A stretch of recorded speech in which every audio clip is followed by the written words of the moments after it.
Welcome back to the channel. In today's video, I'll be doing a post-fight analysis of UFC 222, Cyborg versus Kunitskaya. Let's get into it. I'm going to do the main card mostly. That's really what I'm going to focus at. Because that's really where the interest was for this card. It was in the main card. But I'm going to talk a little bit outside of the main card. So I'm just going to get into it as far as the stuff that didn't take place on the main card. So the two big interest points outside the main card for me was CB Dalloway versus Hector Lombard, the whole DQ situation, and Cody Stanman beating Brian Caraway. So Brian Caraway was a top 10 135 fighter, a solid fighter, solid grappler, okay striking, but yeah, solid fighter for sure. Definitely deserved his top 10 spot. But he was out for a bit, I think, with injuries and contract stuff and all that stuff. So he was out for a bit. But I think Cody Stanman put on a good performance. It was a close fight. Caraway looked good early, but Stanman, as he's shown in his other fights in the UFC, well, at least his last performance against Duke and Y, he showed that he can weather like an early, pretty much not losing a round and come back strong, and he gets strong as the fight goes on. And he showed that in his fight. He got dominated in the first round by Caraway and came back and pretty much edged the fight out like as much as he needed so he could get that split decision win. So he's looking good in the weight class, and who knows how far he can go, but he's definitely on the rise right now, and a very quick rise at that. Then the big the big interest point of the whole undercard was CB Dalloway versus Hector Lombard. I think the knockout or the DQ I don't think it was that bad. It really, well, obviously he got hurt very bad. And it was after the bell in a way, kind of in a way, like you could say the sequence started before the bell, but the actual connection happened after the bell. Some people say it was way after, but I've seen way worse stuff after the bell than that. But I guess they just think it's Hector Lombard. Hector Lombard hit so hard, and he has a history of just, I don't know, bad sportsmanship in ways that was be at the gym or maybe in the ring or just stuff like that. So people kind of factor that in. So they think like he definitely did it on purpose. But if you watch the fight and like look at the sequence, it pretty much in like a 10-second span, he pretty much that same sequence played out 3 times in a row. But it just happened that the one that actually pretty much caused the end to the fight would happen to be at the bell, and he responded to that same exact sequence the same exact way.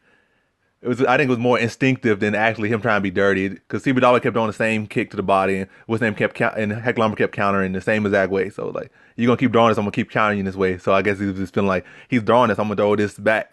And this happened at the bell rung. He's already in the sequence of throwing this thing. He probably wasn't even focused on the bell. He's probably just focused on the fight, and it just happened like that. It just happened. So I don't think it should have been a DQ necessarily. I think it was more fair to do a no contest, but it just happened what it is. So I think they're gonna try to get appealed. I think it should get appealed, but would I say it'd be like a super bad decision that was a DQ? I don't think so, but if it was my opinion, I would say no contest. So now to the main card. In the first fight, we had Ketlen Vieira versus Cat Zingano.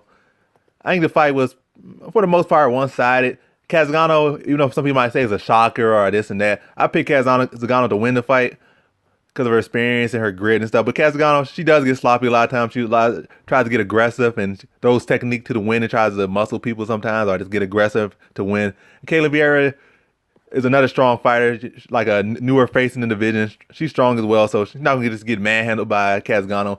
And she held her own in there. And she used technique where Cat Zingano was a lot of times just trying to make stuff happen instead of just use her technique.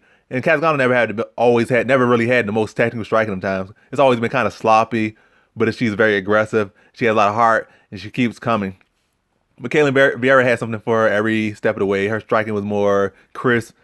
She was using more technique and stuff, and she fought with a higher fight IQ in that fight, and that's what got her to win. It shouldn't have been a split. It was clear, unanimous decision, but I guess for some reason they just wanted to make it some controversy or something, but it couldn't happen. So clear decision for Ketlen Vieira, and she'll keep moving up in the division. Then in the next fight, we had Andre Arlovski versus Stefan Struve.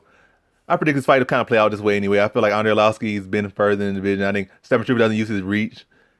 He has power, but he doesn't really use it. I feel that Andre Arlovski will be pretty much have to be better on the feet. He'll be slightly quicker, had more power, and he'll be able to using his sambo wrestling and mix that in there and get some takedown. And if the fight's ever close, he'll be able to change it in his favor anytime. I don't think Stefan Struve really has the best takedowns. Definitely doesn't use his reach. So Andre Arlovski would take advantage of that. And he did. Draw the whole fight. A clear unanimous decision for Andre Arlovski. Pretty decent fight. Then our next fight in the bantamweight division, we had O'Malley versus Andre Sukumtov. And this played out similar to how I thought it would too. I think Andre Sukumtov is actually a pretty talented fighter. He just doesn't make the best decisions at time. He has a low output. And like I said, low output bad decisions. Good fighter, talented. Sean O'Malley talented. He still has a lot of room for improvement. This fight showed a lot of flair in the first 2 rounds. In the third round, I think he might have broke his shin or something, or fractured his shin. And Andre Sukumtov had a time, like had a chance to pull the fight out. And like matter of fact, you look at some of his other fights, it was been time he dropped his opponent several times, but he just lets them get that volume in and they win the fight. Or it's a close fight, he's winning like easy, he's significantly the better fighter in the fight, but he lets the person get the volume on him. In this fight, he wasn't the better fighter, but he still had the opportunity to actually beat O'Malley. He said he went for a takedown. He got the clear decision, clear round, like a win in that round. He won the third round clearly, but he could have won the fight. So he went to decide to wrestle when Sean O'Malley basically didn't even stand after the fight. So he gave up the chance of victory. As usual, it's just like a thing with Andre Sukumtov. I feel he's a good opponent, but I think it was still a good matchup. Even though it's a dangerous opponent, it's a matchup that favors Sean O'Malley just based off Sukumtov's tendency to give up fights, even when he has the opportunity to win them. So that was a good win. Sean O'Malley was still the better fighter. I say through 3 rounds, Sean O'Malley won 2 rounds clearly. So like in big, like it wasn't no like close. Those first 2 rounds were close. So good win by Sean O'Malley. He'll come back. He showed hard and he at least enough to survive to the decision and get his awarded for all his work in the first 2 rounds. So good win for Sean O'Malley. Then we had in the featherweight division in the co-main event, Brian Ortega versus Frank Edgar, or Frank Edgar versus Brian Ortega. I got to introduce Frank Edgar first. He was the red corner, so for sure give him that respect.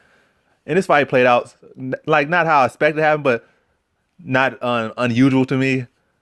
I know that Brian Ortega is dangerous for submission, but Brian Ortega is respectable everywhere. And people are saying like he never fought nobody good or how he act in this situation. I think Brian Ortega is somebody, like I said in several videos, I said he has one of the best composures ever. Even though his submissions are dangerous, I think what might be even more dangerous than his submission is his composure, his tenacity. It seems like he's never, no matter what situation he is, a lot of times he's down on the cards. It might be in the third round. And it's like he comes at you with the same pace nonstop. So against somebody like Edgar who would like to frustrate you a lot and mixing takedowns and do all that stuff, it's like at no point Brian Ortega is not worried about Frank Edgar in none of these positions. He respects him in these positions, but he's like, oh, I can't get taken down by Frank Edgar. Oh, I can't let Frank Edgar just get off on me. He like this whole time Frank Edgar he let Frank Edgar land a couple strikes. He got a feel for Frank Edgar. Then he took advantage of it and caught him with the elbow when Frank Edgar was coming in. I think with like one of his little uppercut to a cross combos that he likes to throw sometimes, because he comes with a lot of different little combos that he comes in. And I think he figured out what combo it was, and he just caught Frank Edgar coming in. It wasn't like no luck thing. He was timing Frank Edgar the whole time. Someone like Frank Edgar was winning fight. I think at no point was Frank Edgar really truly in control of the fight. I think Brian Ortega was just sizing him up. Because you look at most of Brian Ortega's fights, he might give up the first round, might even give up the second round, the first and second round. But he always keeps the same composure. He's always going for the finish. He's never really worried about a decision, because at no point, even he's down, it's like a minute left, he feels that he could finish the fight, so he's not gonna get desperate like some people when they need to win, they gotta get desperate. He like realizes that no matter what point in the fight is, you gotta set your stuff up, you gotta stay composed, and you gotta find the finish. You don't try to make something happen that doesn't happen, and then you just like throw yourself off and get sloppy. But not to get too much off topic, Brian Ortega did put out a big win. I predicted him to win. I thought it was like third round submission, but it was a first round knockout. I think what pretty much caused that first round I'm stuttering. What caused it to be a first round knockout more so, I think it was Frank Edgar was kind of too respectful of Brian Ortega's ground game. And when you're too respectful of somebody's ground game, a lot of times, or any type of thing, you're too respectful of somebody striking, or too respectful of this, you're fighting a person who's a full mixed martial artist, sometimes you leave yourself open for stuff. And Frank Edgar did that, in my opinion. Like, say if it was somebody else that rocked him, Frank Edgar would have instantly shot him for a shot, or would have did something more, or maybe rolled on the ground or something like he did against Gray Maynard. But he, like in this fight, I think he was just fearing, like, if he even touched the mat, or if he goes for a takedown, he's going to get submitted, especially in the rock state. I think I said that in my prediction, that if Frank Edgar just rocked at any point in this fight, and he tries to go for like a takedown or something, or it ends up on the ground, I think it's over for him. But I think in that position, I think Frank Edgar, talented fighter, good footwork, but I think his head movement is lacking. I think a lot of times when he actually gets rocked, he resorts back to wrestling. It's not like he has like very good technical bobbing and weaving. He has solid footwork and this and that, but I think his head movement has always been a weakness in my opinion. And that showed in his fight when he got rocked. He didn't really know how to move away from a lot of Brian Ortega's offense, and pretty much in the same exact pitch Gray Maynard had in him, and had him in the clinch and hit him with some uppercuts, and he couldn't even really move his head. He got hit with several consecutive uppercuts before he got knocked off his feet and TKO'd. But I think that exactly in this fight, it was just Frank Edgar respected the submission game too much. Even though he did defend the one submission attempt or submission setup Brian Ortega in the fight, and he defended it real easy, like he did it like smoothly, but he just got caught. Brian Ortega is definitely gonna be like a tough opponent for Max Holloway. Maybe not just off styles alone, but just off, like I said, that tenacity and that composure, and especially along with his skill sets. That's always gonna make him a dangerous opponent for anyone. So be looking for that fight, forward to that fight, and that's gonna be a tough matchup for Max Holloway for more reason than some people even realize, but I realize. And then into the main event, Chris Cyborg versus Yana Kunitskaya happened just like I expected to happen. Some stuff about Chris Cyborg, I didn't really like her grappling defense in that fight. I think she kind of gave up some, takedowns, like that takedown too easily against Kunitskaya, let her get into clinches too easily. But I guess maybe she just realized, feels that she doesn't really need to defend them or put too much effort into defending and stuff, because she feels like as soon as she gets free, she could get up from the takedown, she could get out of the clinch and knock her out at any point. So she was just not caring too much. And like I predicted, Chris Cyber would just dominate. Would not dominate. She would just run through her and finish her out in the first round. And she did that. It wasn't much of a challenge. Yeah, Kunitskaya had got her back for a little bit for a slight brief. She got a takedown. She was able to clinch against the cage. But she still got watched. I think it was somebody coming up from a smaller weight class. Somebody that already lost to somebody Chris Cyber ran through. So she held her own, but she got, for the little time she did, but it was to be expected that she would get finished in the first round by Cyborg, and she did. As far as Chris Cyber going forward, I think she definitely, if that's really how her grind game would look, I think she definitely has to work on that, not neglect that. Because say she fights somebody that's really going to switch up on her and able to take her down and pretty much make it a real fight. I think even if she's looking like she's giving up takedowns to these people like Yana and some other people, I think Amanda Nunes will be able to take her down too. Amanda Nunes is dangerous on the ground. I think her submission skills are a lot better than the people she's fought. Cyborg has fought recently as far as those other 135ers. I think Amanda Nunes presents way more threat on the feet than those other opponents she's fought. So you got an opponent that's like Amanda Nunes, who's a threat on the ground and on the feet. And if your takedown defense looks that like sloppy or looks that vulnerable, and you got against a versatile opponent like Amanda Nunes, she could definitely end up on the wrong side of that fight, either getting submitted or giving a round through the ground and pound, and maybe even get submitted on the ground, maybe get TKO on the ground. So definitely got to work on that area. Even if it's like it was just like, oh, I just giving up because she can't do nothing to me. That's still not a good sign. You fighting somebody you could just walk run through. Don't give them no opportunities like this because you say, oh, they're not gonna do with nothing with it. That's not like saying that's not a good look. So work on that area. All in all, I think it was a pretty exciting card.